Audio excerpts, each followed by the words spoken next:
वाचायचं. पर आता मी यातून सोपी पद्धत शिकलेली आहे ती तुम्हाला सांगायची आहे का? चला मग शिकूया. 12 गुणिले 24. जी पहिली संख्या आहे 12 त्यातली पहिली संख्या 1 आहे ती 1 इथं आडवी रेष मारून घेऊया. त्यानंतर त्याच्या पलीकडची संख्या 2 आहे. थोडंसं अंतर ठेवायचं आणि खाली मारून घ्यायचे 2 रेषा. 24 मधली पहिली संख्या जी 2 आहे ना त्या उभ्या रेषा 2 मारून घ्यायच्या.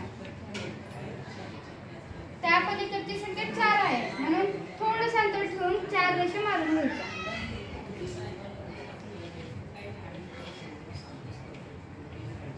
आणि त्यानंतर हे जे आपण आखलं आहे त्यातल्या टिपके मोजायचं. पहिला 1 2 3 4 5 6 7 8. 8 ला 8 इथे लिहून घ्यायचं आणि मग वरती द्यायचं 1 2 3 4. 4 ला 4 इथे लिहायचं. त्यानंतर खाली यायचं 1 2 3 4. 4 ला 4 लिहून घ्यायचं. वरती 1 2. 2 ला 2 लिहून घ्यायचं.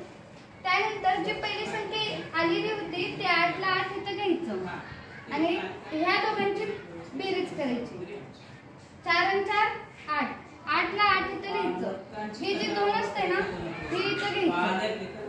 हे सगळे जर उत्तर आलेलं आहे ना इथं घ्यायचं. झालं गुणाकार. आणि ह्याच्यापेक्षा 2 3 4 अंकी संख्या सोडवता येत आहे. त्यानंतर त्या पलीकडची संख्या 5 अंकी 6 अंकी तिला मर्यादा